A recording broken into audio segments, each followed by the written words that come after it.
বন্ধুরা, তোমরা সবাই কেমন আছো? ভালো আছো তো? নিশ্চয়ই ভালো আছো বলো। যাই হোক, ভালো থাকলে খুব ভালো লাগে। তোমরা সবাই ভালো থেকো, কেমন? আর আমার ভিডিওটা যদি ভালো লাগে লাইক করতে ভুলে যেও না, কেমন? আজকে তোমাদের কাছে নতুন ভিডিও নিয়ে এসেছি।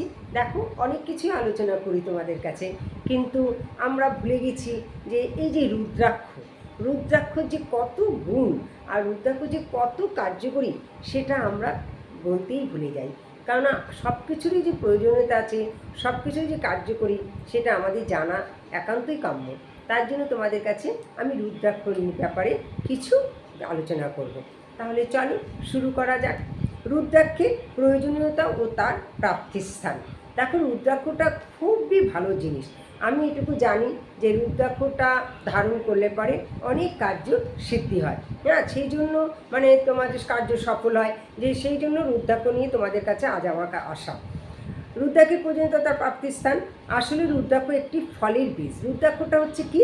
রুদ্রাক্ষ একটা ফলের বীজ, কিন্তু এর অদ্ভুত গুণের জন্য আধ্যাত্মিক তথা ভৌতিক জগতে, এমনকি চিকিৎসা জগতেও এটি পরম পবিত্র ও কার্যকরী বলে স্বীকৃতি লাভ করেছে। দেখো, রুদ্রাক্ষ কিন্তু একটা ফলের বীজ, কিন্তু তবুও একটা ফলের বীজ জানা সত্ত্বেও আমরা জানি, কিন্তু এর একটা অদ্ভুত গুণের জন্য আধ্যাত্মিক তথা ভৌতিক জগতে, এমনকি চিকিৎসা জগতেও এটি পরম পবিত্র কার্যকরী বলে স্বীকৃতি লাভ করেছে। এর কয়েকটি প্রজাতি আছে। এটি বিশ্বের অনেক দেশেই পাওয়া যায়। প্রধানত জাভা, সুমাত্রা, বালি, ইন্দোনেশিয়া ও মালয় দেশে এটি উৎপন্ন হয়। নেপালেও এটি উৎপন্ন হয়। এর খুব অল্প সংখ্যক গাছ ভারতেও আছে। মহীশূর, দেরাদুন, মহারাষ্ট্র, আসাম এবং হিমালয়ের তরাই অঞ্চলে এর দেখা মেলে। ব্যবসার জন্য স্থানীয় মানুষ এর কাঁচা ফল পেড়ে তার বীজ বের করে বিক্রি করে, কিন্তু সাধনার দৃষ্টিতে পাকা ফলের বীজই অধিক উপকারী। বুঝতে পারলে? এর খুব অল্প সংখ্যক গাছ ভারতেও আছে, সেটা তোমাদের তো আমি এইমাত্রই বলে দিলাম। যাই হোক, রুদ্রাক্ষ ভগবান শিবের সর্বাধিক প্রিয় বস্তু। রুদ্রাক্ষটা কি? ভগবান শিবের। হ্যাঁ, সব দেবতার মানে প্রতি দেবতারই তো কিছু না কিছু রয়েছে। সেটা এখানে রুদ্রাক্ষটা হচ্ছে ভগবান শিবের সর্বাধিক প্রিয় বস্তু। এইটি তার এত প্রিয় যে এর প্রতিটি দানায় শিবের অবস্থান। এই কারণে রুদ্রাক্ষকে লোকেরা শিবলিঙ্গের ন্যায় ভক্তি ভরে পূজা করে। তাহলে আমি আগেই তোমাদের বললাম যে রুদ্রাক্ষের অনেক গুণাগুণ আছে, রুদ্রাক্ষ অনেক কার্যকরী। আর রুদ্রাক্ষ প্রতিটা কোণায় মানে বলা হচ্ছে যে প্রতিটি দানায় শিবের অবস্থান। এই কারণে রুদ্রাক্ষকে লোকেরা শিবলিঙ্গের ন্যায় ভক্তি ভরে পূজা করে। রুদ্রাক্ষ ধারক ভৌতিক বা দৈবিক সকল বিপদ থেকে রক্ষা পায়। যদি রুদ্রাক্ষ ধারণ করো তাহলে ভৌতিক বা দৈবিক সকল বিপদ থেকে রক্ষা পাওয়া যায়। রুদ্রাক্ষের মালা সর্বশ্রেষ্ঠ মালা।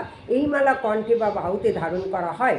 বর্তমানে চিকিৎসা বিজ্ঞানও স্বীকার করেছে যে রুদ্রাক্ষের দানার মধ্যে এমন এক প্রকার অদ্ভুত চুম্বকীয় ও বৈদ্যুতিক শক্তি নিহিত আছে, যার ফলে এর ধারক অনেক প্রকারের লাভবান হয়।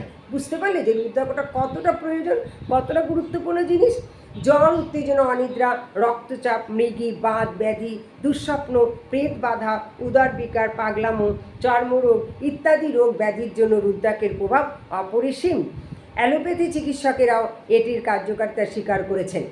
রুদ্রাক্ষের প্রয়োগ যেভাবেই করা হোক না কেন, এর চমৎকার প্রভাবের দেখা মিলবেই। তাহলে তোমরা বুঝতে পারছো যে রুদ্রাক্ষটা তোমরা যেভাবেই প্রয়োগ করো না কেন, এর একটা চমৎকার প্রভাবটা চমৎকার প্রভাব দেখা মিলবে। মানে তো চমৎকার একটা গুণগুণ তোমরা পাবে। ঠিক আছে। তাহলে তোমাদের রুদ্রাক্ষ, আমি তো তোমাদেরকে রুদ্রাক্ষের প্রয়োজনীয়তার প্রাপ্তিস্থান কোথায় কোথায় পাওয়া যায় রুদ্রাক্ষ সেটা তোমাদের বললাম। এরপরে তোমাদের প্রতিটা রুদ্রাক্ষ 1 থেকে 14মুখী রুদ্রাক্ষ আমি তোমাদের বলবো, কেমন? মানে ভাগে ভাগে তোমাদের বলবো যে, এবং রুদ্রাক্ষটা চেনার উপায়, কীভাবে রুদ্রাক্ষটা 1মুখী রুদ্রাক্ষ, 2মুখী রুদ্রাক্ষ, 3মুখী রুদ্রাক্ষ, সেগুলো তোমাদেরকে আমি দেখিয়ে দিয়ে বলবো, কেমন? তাহলে আজ এই পর্যন্ত তোমরা বুঝতে পারলে যে রুদ্রাক্ষর গুণাগুণটা। আর মানে এখানে জাস্ট রুদ্রাক্ষটা প্রথমে তোমাদের বললাম রুদ্রাক্ষ কোথায় কোথায় পাওয়া যায় আর রুদ্রাক্ষের প্রয়োজনীয়তা। এরপরে রুদ্রাক্ষের গুণাগুণটা তোমাদের বলবো যে একমুখী রুদ্রাক্ষের কী গুণ, দুইমুখী রুদ্রাক্ষের কী গুণ, মানে ধারণ করলে সেই জন্য রুদ্রাক্ষরা তোমরা ধারণ করবে এবং রুদ্রাক্ষরা ধারণ করলে তোমাদের সব দিক থেকে উন্নত হবে। কেমন? তাহলে বন্ধুরা আজ এই পর্যন্ত, পরবর্তীতে ভিডিওতে আবার তোমাদের কাছে আসছি।